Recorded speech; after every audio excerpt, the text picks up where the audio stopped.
Hello बच्चों, स्वागत है आप सभी का आपके प्यारे से YouTube channel one shot bio में। तो आज हम स्टार्ट करने जा रहे हैं क्लास 11th का चैप्टर नंबर 1, जिसका नाम है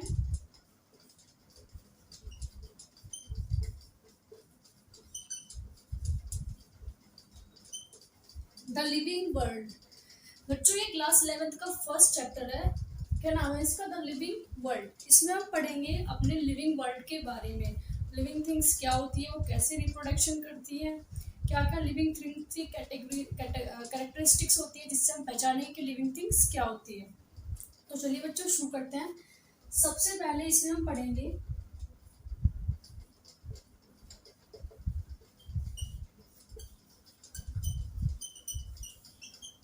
लिविंग थिंग्स के बारे में। लिविंग थिंग्स क्या होती हैं? लिविंग थिंग्स को पहचानने के लिए कि क्या चीज लिविंग थिंग्स है, उसकी हमें कुछ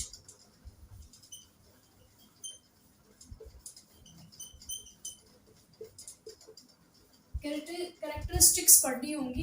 लिविंग थिंग्स जानने से पहले कि लिविंग थिंग्स क्या है, हमें उसकी कुछ कैरेक्टरिस्टिक्स पढ़नी होगी।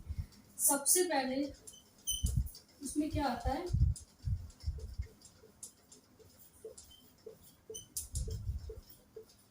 रिप्रोडक्शन।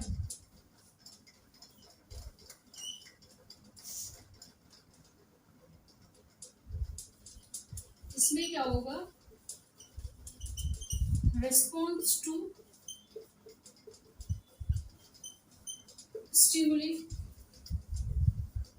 थर्ड होता है ग्रोथ एंड देन मेटाबॉलिज्म। सबसे पहले हम इस चैप्टर में पढ़ेंगे लिविंग थिंग्स की कुछ कैरेक्टरिस्टिक्स क्या क्या होती है। Reproduction, response to stimuli and environment, growth और मेटाबॉलिज्म। तो इनको हम वन बाय वन देखेंगे, उससे हम पहचानेंगे कि क्या चीज़ लिविंग है और क्या चीज़ नॉन लिविंग।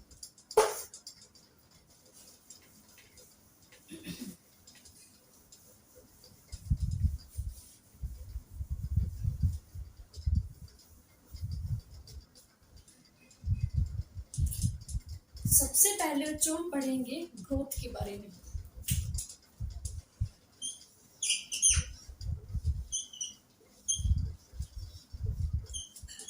ग्रोथ, अगर कोई भी चीज है, फॉर एग्जाम्पल यहाँ पे कोई माउंटेन है और उस माउंटेन के ऊपर हमने मिट्टी का ढेर लगा दिया है। अब उसकी हाइट क्या हो रही है? इंक्रीज होती जा रही है उसकी हाइट। ठीक है, एक तरफ एक पर्सन है, अब वो भी 11 साल का हुआ, 12-13, तो भी उसकी हाइट क्या हो रही है? इंक्रीज हो रही है। अब इन दोनों में क्या लिविंग है, क्या नॉन लिविंग है? क्या माउंटेन लिविंग है? क्या माउंटेन लिविंग है? नहीं ना। तो हम जानेंगे कि ग्रोथ, अब हमने वर्ड लिख तो दिया ग्रोथ, अब कौन सी ग्रोथ? इंट्रिंसिक ग्रोथ या एक्सट्रिंसिक ग्रोथ जो लिविंग थिंग में आएगी। तो हमारी जो ग्रोथ होती है वो दो टाइप से होती है लिविंग थिंग्स में।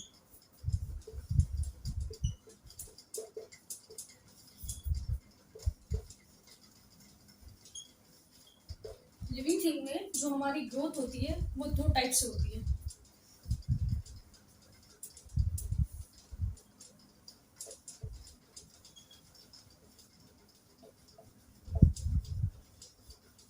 एक होता है इंक्रीज इन मास,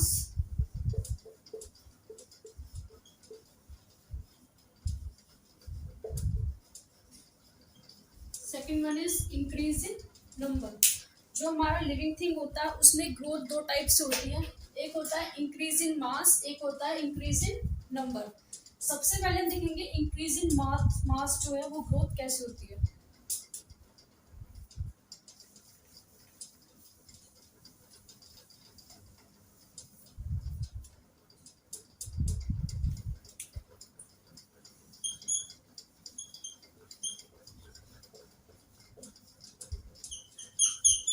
जो ग्रोथ है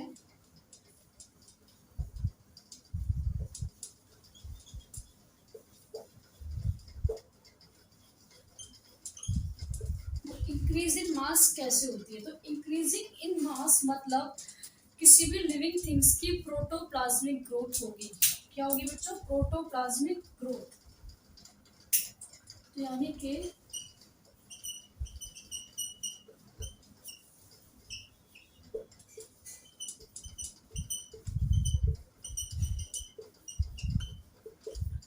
ग्रोथ इन प्रोटोप्लाज्मिक मैटर, जो उसका प्रोटोप्लाज्मिक मैटर होगा वो इंक्रीज होगा, यानी कि उसकी लेंथ इंक्रीज होगी प्रोटोप्लाज्मिक, ठीक है। न्यूक्लियस का साइज बड़ा होगा, उसका प्रोटोप्लाज्मिक का मतलब यही है, प्रोटोप्लाज्मिक मैटर मतलब आपको क्लियर हो गया होगा, ठीक है। सेकंड होता है हमारा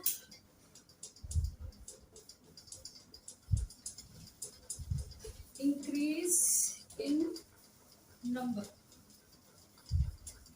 इंक्रीज इन नंबर कैसे होगी? सेल डिवीजन से, थ्रू सेल डिवीजन।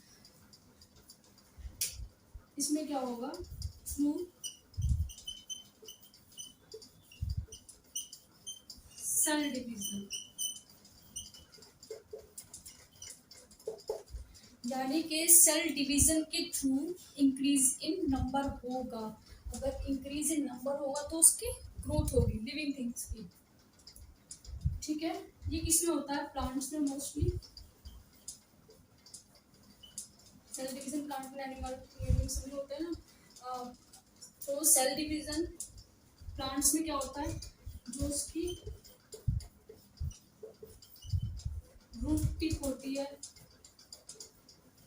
और शूट टिप होती है। एक होता है कैमलिन प्लांट में,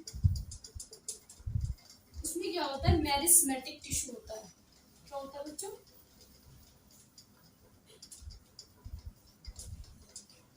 मेरिस्मेटिक टिश्यू, जो हेल्प करता है प्लांट की शूट और रूट को ग्रोथ करने में, जिससे प्लांट का साइज बड़ा होगा, ठीक है। यानी कि इंक्रीज इन नंबर किसमें होता है? प्लांट में। इसमें क्या होता है? मेरिस्मेटिक टिश्यू होता है रूट में और रूट टिप में और शूट टिप में, जिसके थ्रू उसका साइज इंक्रीज होता है, यानी कि increase in number. I think ये आपको क्लियर होगा। ग्रोथ, इंक्रीज इन मास और इंक्रीज इन नंबर कैसे होता है? ग्रोथ। तो बच्चों इससे हमें पता चल रहा है कि ग्रोथ तो हो रही है, बट लिविंग थिंग्स में ग्रोथ कैसे हो रही है? इंटरनली, यानी कि उसकी सेल के अंदर ग्रोथ हो रही है, यानी कि इंट्रिंसिक ग्रोथ हो रही है। अब हम नॉन लिविंग थिंग की बात करें, ये बात थी लिविंग थिंग की।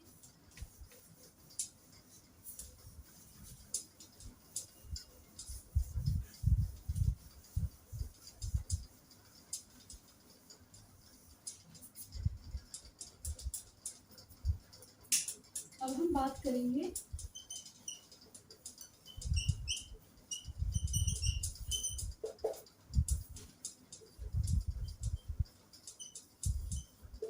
नॉन लिविंग थिंग्स की। फॉर एग्जाम्पल हम ले लेते हैं माउंटेन।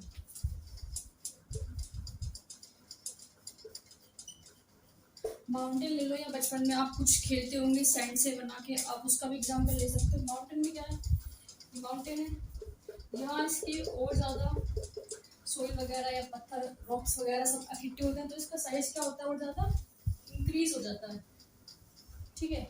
तो इसमें क्या हो रहा है? नॉन लिविंग थिंग है, इसमें क्या हो रहा है? इसमें जो ग्रोथ हो रही है वो बाहर से हो रही है। हम बाहर से कुछ ना कुछ इसके अंदर ऐड कर रहे हैं, तो इसकी ग्रोथ क्या हो रही है? इंक्रीज हो रही है बाहर से ऐड करने में। बट ह्यूमन बींग्स में ऐसा नहीं होता। ह्यूमन बींग्स में क्या होता है? उसकी सेल जो होती है वो या तो नंबर में डिवीजन करेगी, जो लिविंग थिंग होगी, या तो नंबर में डिवीजन करेगी, या उसका मास इंक्रीज होगा, तब जाके उसकी ग्रोथ होगी। तो बच्चों जो ग्रोथ है वो लिविंग थिंग की कैरेक्टरिस्टिक्स तो है, बट ग्रोथ कौन सी? Intrinsic growth.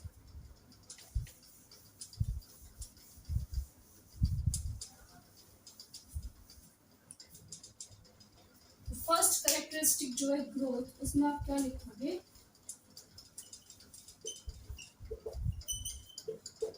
जो इंट्रिंसिक ग्रोथ है, इंट्रिंसिक ग्रोथ इज द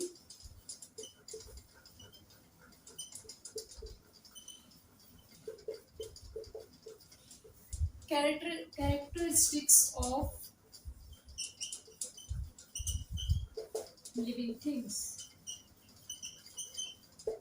ठीक है। ग्रोथ का आपको क्लियर हुआ। ग्रोथ कौन सी वाली होगी? इंट्रिंसिक ग्रोथ, यानी कि या तो सेल का नंबर इंक्रीज होगा या सेल का मास इंक्रीज होगा, तब जाके ग्रोथ जो होगा कैरेक्टरिस्टिक्स होगा लिविंग थिंग का।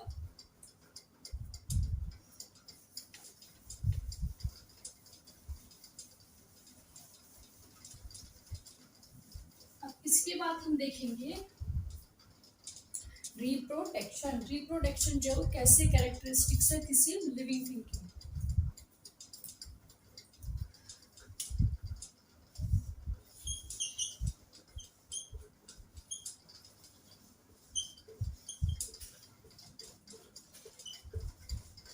रिप्रोडक्शन, बच्चों रिप्रोडक्शन तो सभी को पता होगा रिप्रोडक्शन क्या होता है। अगर हम आम भाषा में बोले तो रिप्रोडक्शन मतलब किसी को बच्चे को जन्म देना या बच्चे पैदा करना, उसको हम क्या बोलते हैं? रिप्रोडक्शन। यानी कि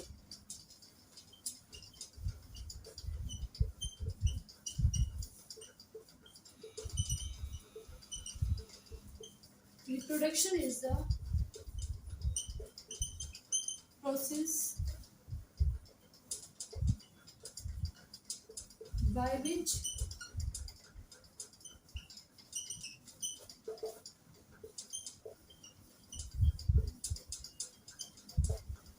living organism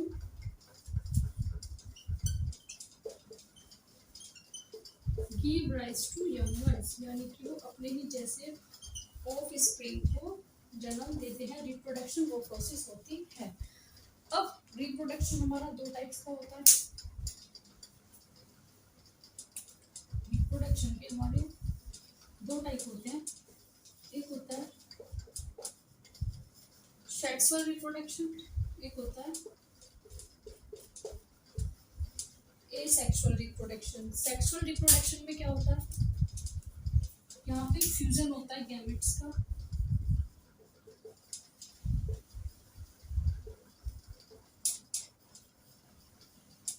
fusion of gametes अगर होगा तो वो सेक्सुअल रिप्रोडक्शन होगा। यहाँ पे क्या होता है? नो फ्यूजन ऑफ गैमेट्स, यहाँ पे कोई फ्यूजन नहीं होगा गैमेट्स का, वो क्या होगा? हमारा एसेक्सुअल रिप्रोडक्शन। तो हम इसमें पढ़ेंगे कि जो रिप्रोडक्शन होता है वो कैसे लिविंग थिंग्स की कैरेक्टरिस्टिक्स है।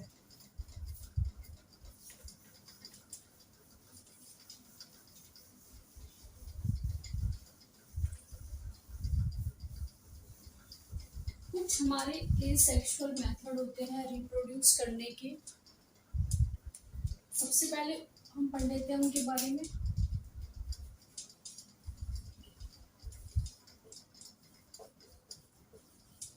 एसेक्सुअल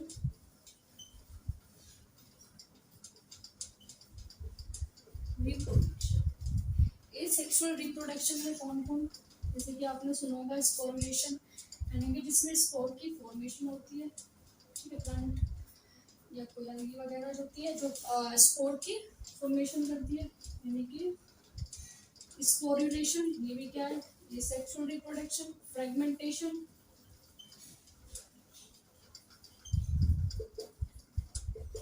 फ्रेगमेंटेशन आपने पढ़ा होगा, कोई भी पार्ट जो होता है फ्रेगमेंट हो जाता है, कट के उससे एक नया पार्ट बन जाता है, फ्रेगमेंटेशन। बडिंग पढ़ा होगा आपने, budding, fragmentation, स्पॉइलेशन, binary fusion.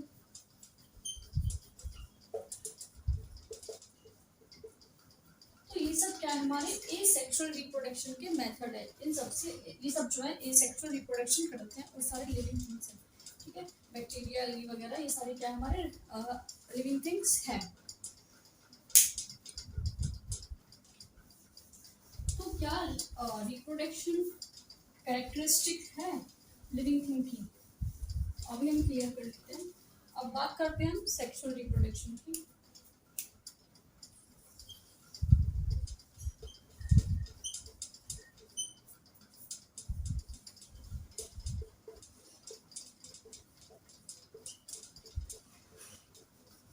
Sexual reproduction, sexual reproduction आपको पता ही होगा, जब मेल और फीमेल गैमेट आपस में फ्यूज करते हैं तो उसको हम क्या बोलते हैं? Sexual reproduction.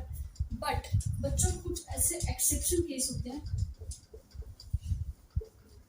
जो रिप्रोडक्शन नहीं करते और लिविंग थिंग की कैटेगरी में आते हैं। आपने सुना होगा म्यूल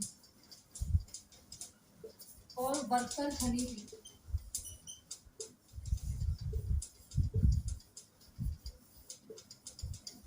म्यूल, ठीक है, और वर्कर हनी बी, ये क्या होते हैं?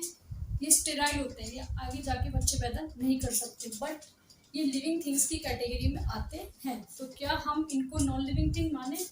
नहीं ना। तो इसलिए जो रिप्रोडक्शन है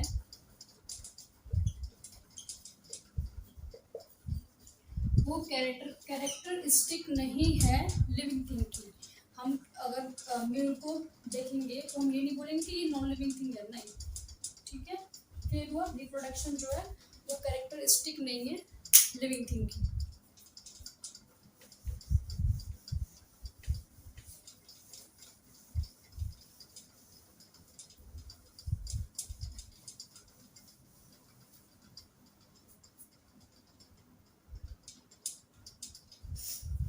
बच्चों अब हम पढ़ेंगे मेटाबॉलिज्म के बारे में।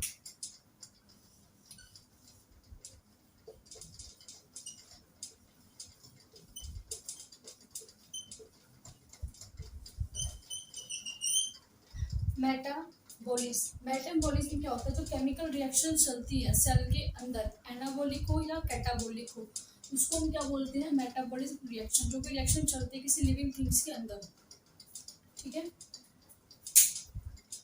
दो टाइप की रिएक्शन होती है, एनाबॉलिक और कैटाबॉलिक। कैटाबॉलिक में क्या होता है? ब्रेकडाउन होगा। एनाबॉलिक में क्या होगा? बिल्डअप होता है मटेरियल्स का, बिल्डअप ऑफ मटेरियल्स। कोई भी मटेरियल है उसके दो मटेरियल से मिलके एक नया सब्सटेंस बन जाएगा। इसमें कोई भी मटेरियल्स को टूट के नया केमिकल बना लेगा, ठीक है। ये होती है एनाबॉलिक और कैटाबॉलिक रिएक्शन। तो बच्चों आपने देखा होगा हम लैब में भी कोई ना कोई रिएक्शन कर सकते हैं। तो क्या लैब में है? क्या लैब के अंदर मान लो मैंने किसी भी बीकर के अंदर मैंने या फिर किसी भी पतीले के अंदर कुछ भी मान लीजिए, उसके अंदर मैंने कोई रिएक्शन की, तो क्या वो लिविंग थिंग हो गया? नहीं ना। बट हम तो बोल रहे हैं कि अगर मेटाबॉलिक रिएक्शन होगी तो वो लिविंग थिंग में आएगी। कौन सी वाली मेटाबॉलिक रिएक्शन? सेल्यूलर, जो सेल के अंदर होगी, यानी कि cellular metabolic reaction are characteristic of living thing, यानी कि cellular metabolic reaction are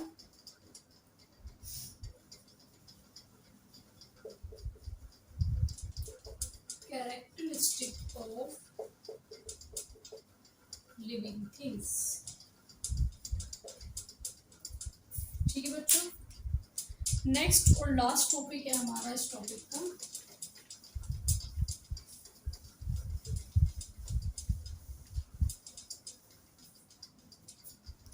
last one is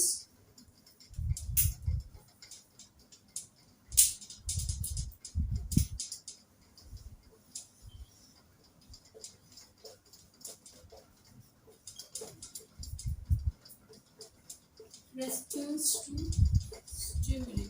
ये आपने बचपन में भी पढ़ा होगा। जैसे फॉर एग्जांपल हम किसी गर्म चीज़ को या ठंडी चीज़ को छू लेते हैं तो हम उस चीज़ से अपना हाथ हटा लेते हैं। क्यों? क्योंकि हमारे ब्रेन में जाके सिग्नल्स होते हैं, वो पढ़ेंगे डिटेल में, तब जाके हमें पता चलता है कि ये चीज़ गर्म है, हमको फील होती है, ठीक है। हमें रिस्पॉन्स करते हैं अपने एनवायरनमेंट के थ्रू या फिर अपने एनवायरनमेंट के अगेंस्ट अगर हमें कोई चीज़ लगती है, ठीक है। तो रेस्पॉन्स टू स्टिमुली का मीनिंग यही है, जो हम एनवायरनमेंट से इंटरेक्ट करते हैं उसके थ्रू रिएक्ट करते हैं। अब कोई नॉन लिविंग थिंग है, मान लो ये मार कर, अगर मैं इसको मारूंगी, अगर मैं इसको पीटूंगी, ऐसे फेंकूंगी, क्या मुझे ये उल्टा मारेगा? नहीं ना। बट अगर मैं किसी इंसान को मारूंगी तो मुझे उल्टा मारेगा। क्यों? क्योंकि वो लिविंग थिंग है, रेस्पॉन्स करेगा, ठीक है। ऐसे ही प्लांट है, प्लांट जब फोटोसिंथेसिस करते हैं तो वो लाइट या सनलाइट के थ्रू लाइट डार्क रिएक्शन, ठीक है, या वाटर, सबके थ्रू क्या करते हैं, वो रिस्पॉन्स करते हैं। तो यानी कि कोई भी लिविंग थिंग है वो रेस्पॉन्स करेगी ही करेगी। तो रेस्पॉन्स टू स्टिमुली क्या है, कैरेक्टरिस्टिक है लिविंग थिंग का। तो बच्चों आज का लेक्चर हम यहीं पे ख़त्म करते हैं, आगे का लेक्चर हम पढ़ेंगे नेक्स्ट वीडियो में।